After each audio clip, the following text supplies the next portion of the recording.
Hare Nama Hare Nama eva kevalam Kalo nasteva nasteva nasteva gatiranyata Hare Nama Hare Nama eva kevalam Kalo nasteva nasteva nasteva gatiranyata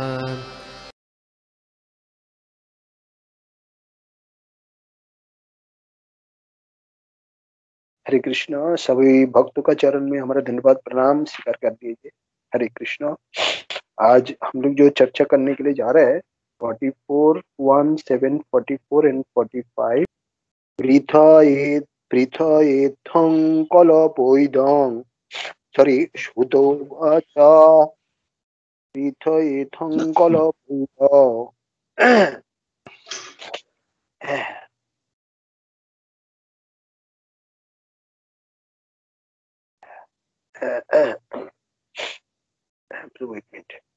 ओम नमो भगवते वासुदेवाय। ओम नमो भगवते वासुदेवाय। ओम नमो भगवते वासुदेवाय। नारायण नमस्कृत्य नमः शिवनारोत्तमं देवीं सरस्वती व्यासं ततो जयमुदीरयेत् नष्टप्रेयसमुद्रेषु भगवतो शिवाया भगवतोत्तमे स्तोके भक्तिर्भवति नास्तिके सदा शिव्य श्रीमद्भगवत निगमकल्पनिगमकल्पनिगमकं पिबतं भगवतं रसमयं मूर्छिकभुवः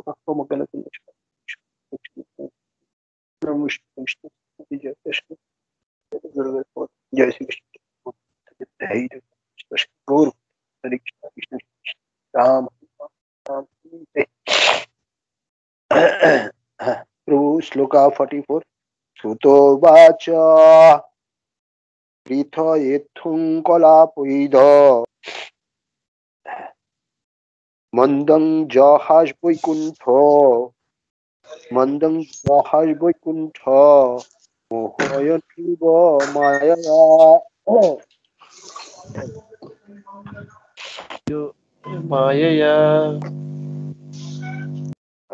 श्लोक नंबर 45 तां बरो मृत्यु पापंत्र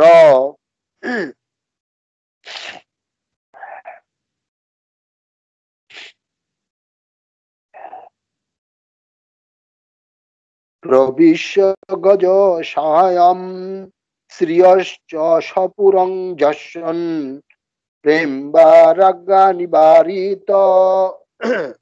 Translation: He is certainly still exciting, being represented by his son.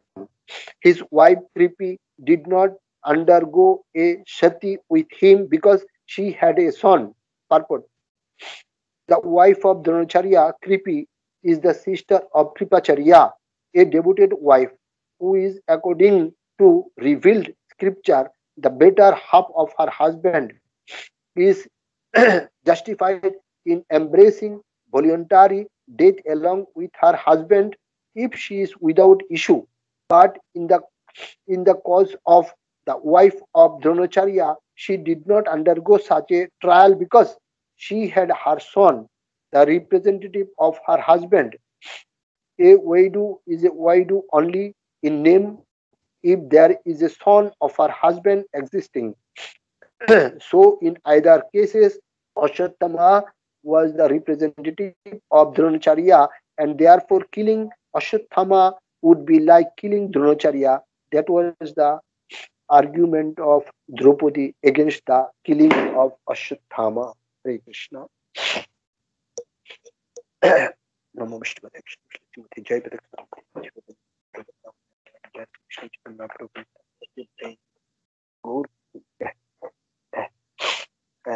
हरे कृष्ण। सभी भक्तों से मैं क्षमा मांगते हैं। हरे कृष्ण। जो 44 श्लोक नंबर 44 यहाँ पे जो प्रभुपाद बताने चाहता है, ये पे बताया गया ये जो विद्या है, जो कला है, ये अस्त्र चालने का। तो यहाँ पे प्रभुपाद कह रहा है ये है सूक्ष्म कला है, तो इसको सूक्ष्म बताया गया किसको तुलना में। एक्चुअली ये जो है इसको बताया गया जो भौतिक ज्ञान भौतिक ज्ञान का भौतिक ज्ञानों का माध्यम से जो अस्त्र शस्त्र बनाया जाता है ना, तो वो क्या है, वो स्थूल है। और जो बौद्धिक मंत्र बौद्धिक मंत्र का माध्यम से जो बौद्धिक मंत्र का सहारा लेके ये जो अस्त्र जब छोड़ा जाता है, ये जो मतलब ये जो विद्या है भौतिक ज्ञान से बनाया हुआ, ये है स्थूल विद्या। उसी अपेक्षा में तो ये जो है ये सूक्ष्ममय है। तो यहाँ पे शिला प्रभुपाद यहाँ पे उदाहरण दिया है रामायण से। ये भगवान जो राम का पिता महाराज दशरथ बिना देख के सिर्फ आवाज सुन के शब्दबाण चलाता था। तो जो इस विद्या जो है, तो इस विद्या को महाराज दशरथ भी जानता था। तो यहाँ पे द्रौपदी अर्जुन को कह रहा है, द्रोणाचार्य आपको ये विद्या सिखाया, वो आपका गुरु है, इसीलिए आपको गुरु का ऊपर हमेशा आभारी रहना चाहिए। प्रभुपाद यहाँ पे बता रहा है, एक व्यक्ति को मतलब कोई एक व्यक्ति को उनका जो गुरु होता है ना, गुरु के ऊपर हमेशा आभारी होना चाहिए। क्योंकि आध्यात्मिक जो गुरु होता है ना, आध्यात्मिक गुरु का जो कृपा से ही मतलब यहाँ पे कहा गया, जो भगवान का कृपा कैसे मिलेगा आपको, भगवान की कृपा तब मिलेगा, आध्यात्मिक गुरु का कृपा जब आपका ऊपर होगा तब जाके भगवान का कृपा आपको मिलेगा। तो प्रभुपाद यहाँ पे एक लेक्चर में मैं सुन रहा था, प्रभुपाद बता रहा है, डोंट लर्न गुरु मार विद्या। ये एक्चुअली क्या है, जो डोंट लर्न गुरु मार विद्या, तो ये एक्चुअली क्या है, बंगाली में एक कहावत होता है। ये प्रभुपाद कभी उनका लेक्चर में कहता था, ये क्या बंगाली में प्रचलित है। उसके अंदर प्रभुपाद बता रहा है, जैसे व्यक्ति गुरु से ज्ञान लेता है, कोई गुरु से, व्यक्ति गुरु से कोई ज्ञान लेता है, व्यक्ति गुरु से ज्ञान लेकर क्या करता है, उसी ज्ञान का द्वारा वो अपना आप को गुरु से भी श्रेष्ठ बोल के क्लेम करता है। तो उसने गुरु से विद्या लेकर, यहाँ पे उदाहरण स्वरूप देखा जाए, जो अर्जुन ने भी द्रोणाचार्य से एक कला विद्या सीखी, तो उन्हीं ने, अगर हम लोग सोचेगा तो उन्हीं ने जो कला विद्या द्रोणाचार्य से सीखा है, तो उसका प्रयोग किस लिए होता है, आध्यात्मिक गुरु का वध का लिए है। तो उसको बोलता है, प्रभुपाद यहाँ पे बताया, तो उसको बोलता है गुरु मार विद्या।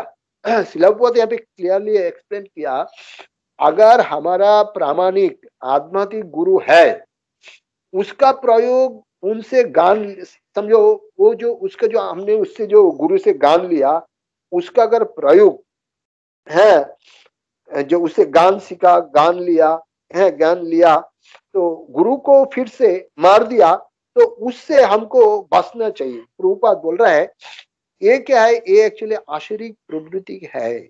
आश्रिक प्रवृत्ति, उसका मनोवृत्ति जो आश्रिक होता है, पहले ज्ञान लाओ, बाद में गुरु को मार दो। तो यहाँ पे द्रौपदी क्या कहने चाहता है, प्रभुपाद एक्सप्लेन कर रहा है। यहाँ पे प्रभुपाद के घटना है, इसका इलाहाबाद के घटना है। इलाहाबाद में क्या हुआ, इलाहाबाद में के अंदर एक व्यक्ति, उनका 2 पुत्र थे। तो दोनों पुत्रा बीच में झगड़ा हुआ, झगड़ा इतना बढ़ गया, बहुत क्रोध में आके एक भाई दूसरे को भाई को मार दिया। तो क्या हुआ, तो कोर्ट में जब राय दिया, कोर्ट जज ने साजा सुनाया, जो दूसरे भाई को मार दिया, तो कोर्ट ने क्या साजा सुनाया, एक भाई दूसरे को मार दिया, तो जज ने दूसरे जो भाई है, एक तो भाई मर गया, अभी दूसरे भाई को क्या किया, जज ने फांसी का सजा सुना दिया। तो अभी उनका जो पिताजी था, उनका पिताजी फिर कोर्ट में अपील किया। पिताजी ने कोर्ट में जज को बताया, एक बेटा तो मेरा मर गया और आपने दूसरों को भी फांसी सुनाई, तो मेरा क्या होगा, मैं तो बर्बाद हो जाएगा। तो पिता ने इस तरह कोर्ट में अपील किए, तो कोर्ट ने इनका जो अपील को स्वीकार किया, पॉइंट इज राइट। तो दूसरा बेटा भी मर गया, पिता को क्या होगा, इसलिए कोर्ट आदेश किए दूसरे बेटा को फांसी का बदल में कारागार में रख के सजा दिया। तो क्योंकि उनको फांसी देने में कौन प्रभावित होगी? अगर फांसी दे दिया तो कौन प्रभावित होगा? पिता ने। तो यहाँ पर द्रौपदी क्या कहना चाहती है? द्रौपदी कहना चाहते हैं अश्वत्थामा हो सकता है द्रोणाचार्य का अयोग्य पुत्र, परंतु देखा जाए किसको वध किया जाता है। अगर अश्वत्थामा को वध किया जाता है तो उसमें कौन प्रभावित होगा? उनकी माता। तो पुत्र जो है उनको प्रतीक है, पुत्र किसका? पिता का प्रतीक। पिता का प्रतीक होता है। तो क्या होता है उनका प्रतीक? तो पिता नहीं है तो मतलब पुत्र का तो कोई अस्तित्व नहीं आता है। मतलब पुत्र कहाँ से आता है? पिता से ही होता है। तो यहाँ पे बता रहे हैं अगर उसको पुत्र को मार दिया तो उसको अस्तित्व कहाँ से आएगा? तो सॉरी तो उसी हिसाब में द्रौपदी बात कर रहे हैं अगर अश्वत्थामा को मार दिया गया मतलब द्रोणाचार्य को मारने का समान होता है। द्रौपदी दूसरे कारण भी बता रहे हैं अगर अश्वत्थामा को मार दिया तो उनका माता को भी कष्ट उठाना पड़ेगा। तो प्रभुपाद यहाँ पे बोल रहा है ये जो मतलब कोई भी जो शिष्य होता है गुरु का सामने हमेशा क्या है मूर्ख मूर्ख बोल के रहना चाहिए। मैं बहुत कुछ जानता है, मैं ये किया वो किया। गुरु का सामने ये कभी भी कोई शिष्य को जाहिर नहीं करना चाहिए। तो ये जो आध्यात्मिक ज्ञान वैदिक ज्ञान है किस प्रकार से हमको मिलता है? आध्यात्मिक गुरु का माध्यम से। भगवान का कृपा कैसे मिलता है? आध्यात्मिक गुरु का माध्यम से ही भगवान का कृपा मिलता है। अगर हम सोचेगा अपना प्रयास, अगर सोचेगा अपना प्रयास से है अपना हिसाब से कर लेंगे, मतलब अपना प्रयास से अपना हिसाब से हम उन्नति कर लेंगे आध्यात्मिक में, लेकिन ये कभी नहीं होगा। प्रभुपाद बोल रहे हैं अपना गुरु से जो प्रेम नहीं करता है जब तक, प्रभुपाद यहाँ लिख रहा है जब तक कोई अपना गुरु से प्रेम नहीं करता है you can not approach Krishna without loving his servant. जब तक अपना आध्यात्मिक गुरु से प्रेम नहीं करता है तब तक पुरुषोत्तम भगवान कृष्ण का पास पहुंच नहीं पाएंगे। तो प्रभुपाद कभी यहाँ पे मजाक से कह रहा था, क्या कह रहा था, अगर कोई व्यक्ति समझो कोई कुत्ता को बहुत, किसी व्यक्ति को समझो कुत्ता बहुत प्रिय होता है, आजकल तो देखते हैं भौतिक जगत में भगवान से ज्यादा कुत्ता को प्रेम करता है। तो प्रभुपाद यहाँ पे बताया तो कुत्ता का ऊपर अगर कोई बहुत प्यार करता है, कुत्ता के ऊपर अगर आपने हाथ रखो तो कुत्ता क्या है बहुत खुश हो जाता है। तो उसी प्रकार से बोल रहा है भगवान कृष्ण का प्रिय कौन है? भगवान कृष्ण गीता में बताया जो व्यक्ति भक्तों को परंपरा क्रम में बताते हैं कृष्ण नाम, वो शुद्ध भक्ति प्राप्त करेगा और अंत में हमारा पास वापस आएगा। ये संसार में उसकी अपेक्षा अन्य सेवक ना तो मेरा प्रिय है ना तो मेरा प्रिय होगा। इसका मतलब आध्यात्मिक गुरु जो है, आध्यात्मिक गुरु भगवान का सबसे प्रिय है। अगर कोई व्यक्ति आध्यात्मिक गुरु को संतुष्ट करता है तो इसी दिशा में वो भगवान का नजर में तब आ जाता है। तो अभी हम लोग थोड़ा 45 में चर्चा करेंगे। 45 में क्या बताया गया तो इसी श्लोका में जो बताया है द्रोणाचार्य को एक विशिष्ट, यहाँ पे द्रोणाचार्य को जो होता है द्रोणाचार्य को एक विशिष्ट शब्द में संबोधन किया है। तो द्रोणाचार्य को कहा रहा है स एषो भगवान द्रोणो, तो यहाँ पे द्रोणों को भगवान बोल के संबोधन किया जा रहा है। तो श्रीला प्रभुपाद कह रहा है anyone who is extra ordinarily powerful, मतलब अगर कोई व्यक्ति असाधारण रूप से शक्तिशाली है कभी कभी हम लोग देखता है कोई व्यक्ति विशेष अंदर से पावरफुल होता है, तो शास्त्र में कभी उनको भगवान बोल के संबोधन किया जाता है। जैसे एग्जाम्पल है भगवान नारद, भगवान शिव है। इनके अंदर क्या होता था, उनके अंदर एक विशिष्ट गुण होता है, इनके अंदर एक एक्स्ट्रा पावर होता है, तो इसीलिए इनको भी भगवान कहा जाता है। तो यहाँ पे द्रोणाचार्य का पास भी विशेष शक्ति थी। क्या शक्ति थी इनके पास? सैन्य कला की एक शक्ति था, इनका अलग एक एक्स्ट्रा पावर थी, तो इनको भी भगवान बोल के संबोधन किया। परंतु परम भगवान नहीं है। भगवान और परम मतलब भगवान और परम भगवान उसमें फर्क होते हैं। तो परम भगवान एक ही होता है, वो है परम पुरुषोत्तम कृष्ण भगवान। शिलाप्रभुपाद कह रहे हैं यहाँ पे, वैष्णव पराध दुखा दुखी, दूसरे को दुखी देख के दुखी होता है। यहाँ पे एक शब्द वैष्णव, एक शब्द वैष्णव खुद को दुखी देख देख के दुख नहीं होता है। मतलब वैष्णव अपने खुद को दुखी देखे दुखी नहीं होता है, वो जब दूसरे को दुखी देखता है ना तो अब दुखी हो जाता है। तो यहाँ पे एक महत्वपूर्ण बात है जो कि द्रौपदी और पांडु से हम लोग को सीखना है। द्रौपदी कभी भगवान कृष्ण को मतलब ब्लेम नहीं किया है। क्या ब्लेम? द्रौपदी कभी भगवान को बोला नहीं आप यहाँ पे स्वयं उपस्थित है, उपस्थित होते हुए भी हमारा बच्चा को रक्षा कर नहीं पाया। एक्चुअली यहाँ पे प्रभुपद कह रहे हैं जो एक्चुअल भगवत भक्त व वैष्णव होता है कोई एक परिस्थिति में जो कि उनका प्रिय नहीं है, लेकिन वो परिस्थिति आ गया, हम कभी सोचा नहीं ये परिस्थिति हमारा ऊपर आ जाएगा है, तो इनको कभी भगवान का कृपा बोल के लेता है। अगर कोई है जैसे हमारा अचानक कोई हमारा प्रॉब्लम आ गया, तो अगर हमने भगवान को मतलब ब्लेम करना नहीं चाहिए, हमको वही सोचना चाहिए ये जो आज हमारा पास जो परिस्थिति आया हुआ है इससे भी ज्यादा परिस्थिति हमारा ऊपर मतलब इससे भी बहुत प्रॉब्लम हमारा ऊपर आ सकता था, लेकिन भगवान हमको इससे कम कर दिया। तो भक्तों को हमेशा वही सोचना चाहिए, भगवान को ब्लेम, अरे भगवान तुम हमको ये दे दिया, ये आज हमारा खुशियां घर पे था आपने हमको दुख बता दिया, दुख दे दिया, तो भगवान को ब्लेम नहीं, मतलब इससे भी ज्यादा होना चाहिए था, भगवान कम कर दिया। तो जो भगवत भक्त ऐसा परिस्थिति को क्या सोचता है, भक्त वही सोचता है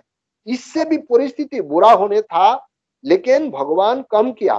तो यहाँ पे द्रौपदी का आचरण में क्या सीख मिलता है? अश्वत्थामा द्रौपदी का पांचों पुत्रों को जब सो रहा था उसी अवस्था में मार दिया। अर्जुन उनको बंदी बना के द्रौपदी के पास सामने रखा। द्रौपदी जी क्या कहा मालूम है? द्रौपदी कितना भक्त था, जो क्या बोला, हाँ, सुचे मुचे तम, मतलब जब अर्जुन ने बंदी बना के अश्वत्थामा को द्रौपदी के सामने रखा, उसने कहा मुचे तम, मतलब इससे छोड़ दो, इससे छोड़ दो। वो स्वामी द्रौपदी अर्जुन को समझा रहा था, द्रोणाचार्य का पत्नी को मेरा जैसे मत रुलाओ। इसका मतलब देखिए एक कठिन अवस्था में भी द्रौपदी बोल रहा है अर्जुन को, हे अर्जुन द्रोणाचार्य का पत्नियों को मेरा जैसे मत रुलाओ। तो अगर हम लोग को अगर ऐसा होगा तो हमारा भौतिक जगत में हमारा बच्चा को कोई मार दिया, हम कितना क्रोध बनेगा, हम क्रोध बन के जो हमारा बच्चा को मारा उसको भी मार दो, हम लोग वही सोचेगा। लेकिन द्रौपदी इतना परिस्थिति में इतना इसी एक अवस्था में रहते भी वो दूसरों को चिंता करता था, जो हम आज जो दुखी है दूसरों को हम क्यों दुखी बनाएगा, हमारा जो था हमारा तो वही हो गया। तो द्रौपदी के अंदर देखा जाए तो कितने सब बुद्धि थी। तो प्रभुपाद कह रहा है यहाँ पे द्रौपदी जी शुद्ध वैष्णवी थी, इसलिए इनका आचरण में एक गुण दिखाई दे रहा है, वैष्णव हमेशा परादुखी है। सॉरी प्रभु, हरे कृष्ण, मैं यहाँ पे समाप्त कर रहा है तो थोड़ा टाइम ज्यादा ले लिया गोपी मेरे को, sorry.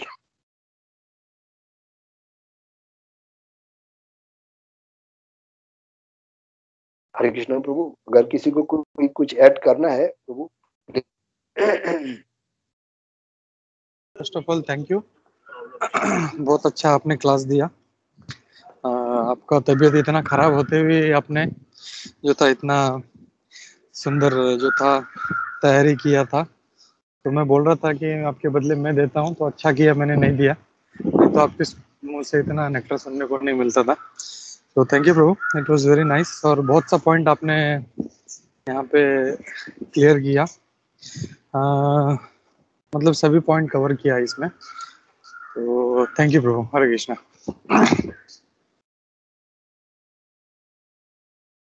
Thank you Prabhu, thank you.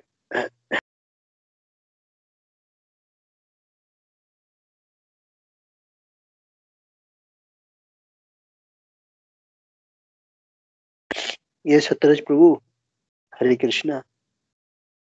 हरे कृष्णा प्रभु जी, धन्यवाद प्रणाम। प्रभु जी, जैसे अभी गोपी प्रभु जी ने बताया कि आपका तबीयत सही नहीं है, आपको बुखार आ रहा है 3 दिन से, तो फिर भी आपने भागवतम का मतलब हम लोग को जो नेक्टर सुनाया, तो thank you Prabhu ji, thank you so much. आपसे और माता जी से इस माता जी, लास्ट टाइम माता जी भी बीमार थी, लेकिन माता जी ने भी तभी नरसिंह आरती किया। आप अभी बीमार हो फिर भी श्रीमद् भागवतम का सेवा करे हो, तो ये हम लोग के लिए बहुत मतलब एक बोलते हैं ना, एक स्टैंडर्ड सेट किया है इधर सर्वोदय गिरधारी प्रभु, कि हम लोग को एक भक्तों कैसा होना चाहिए। तो प्रभु जी पहले तो उसके लिए थैंक यू प्रभु जी। और प्रभु जी थैंक यू सो मच, आपने बहुत सारे पॉइंट्स बताए इसमें। और जैसे आपने बताया ना कि विदाउट गुरु महाराज मर्सी हम लोग भगवान कृष्ण का रियल प्रेम नहीं पा सकते, भक्तों का संग ही चाहिए। और जो एडवोकेट सॉरी वो जज का भी एग्जाम्पल दिया, वो उसके पिता उसके दोनों बेटे का जो एग्जाम्पल दिया, तो उसके लिए भी थैंक यू प्रभु जी। और अपने सब पॉइंट्स कवर किए, तो थैंक यू प्रभु जी। हरे कृष्णा। प्रभु जय श्री प्रभुपाद।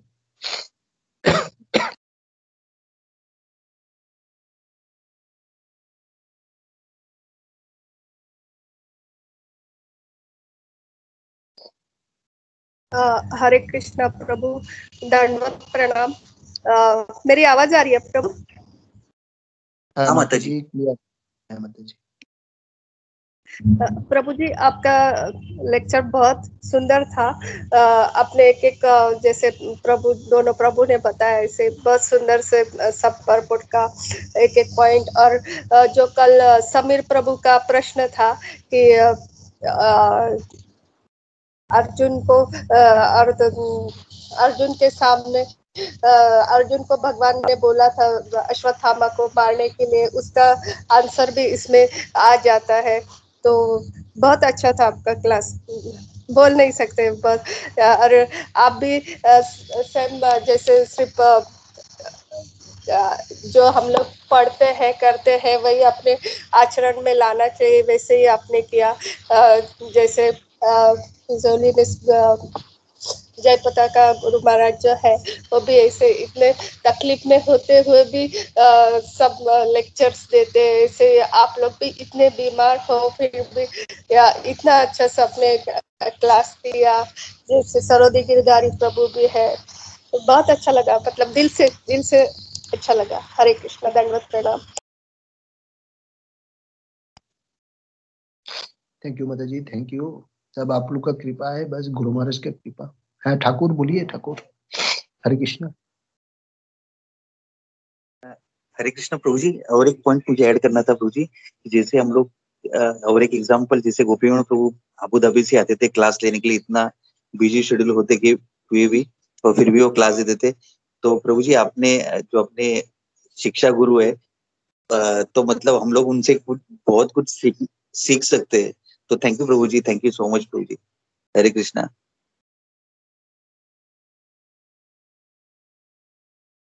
थैंक यू प्रभु।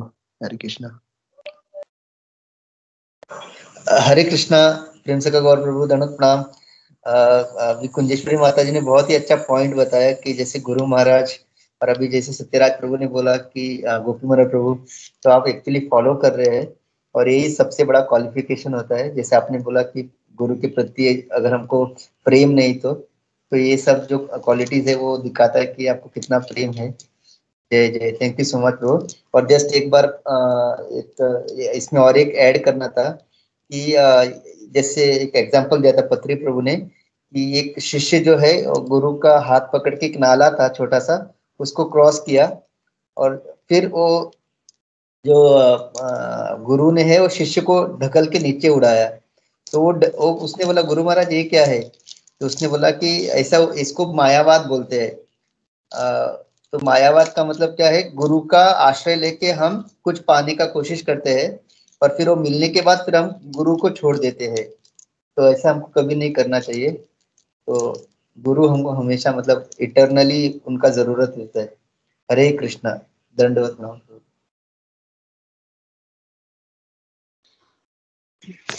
या प्रभु, ये एक बहुत अच्छा पॉइंट था कि मतलब इनको यूज नहीं करना चाहिए हम लोगों को, चाहे कोई भी हो, मतलब दीक्षा गुरु हो या शिक्षा गुरु हो। मतलब बहुत से लोग ऐसे भी होते हैं कि they take lessons and then फिर उनको लगता है कि यार इसको क्या मालूम है, I know much better, and they start teaching them. तो मतलब ऐसा अगर आ रहा है तो दैट्स इट्स एन ईगो। तो वैसा कभी नहीं होना चाहिए, चाहे वो मतलब किसी भी भक्त के, छोटा से छोटा भक्त हो।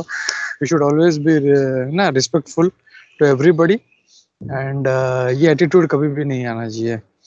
तो स्पेशली मतलब गुरु तो मतलब है ही अपने ऐसे। तो मतलब नॉर्मली हम लोग फ्रॉम दैट कल्चर की, मतलब ऐसा होता नहीं है, लेकिन फिर भी जब if you start doing with the other devotees, we start doing with our शिक्षा गुरु, तो फिर वो अपने जो है इनिशिएटेड स्पिरिचुअल मास्टर तक भी वो मेंटेलिटी जाने में देर नहीं लगता।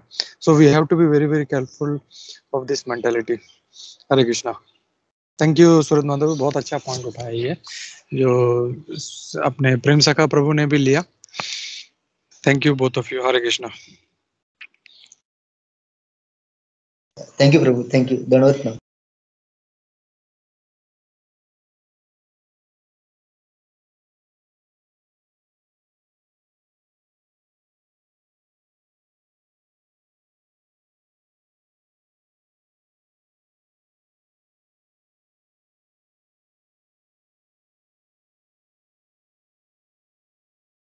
हरे कृष्णा।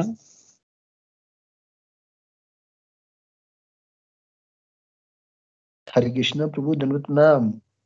ঠাকুর কেমন আছে? ঠাকুর আপনার আশীর্বাদ আছে, ভালো আছি।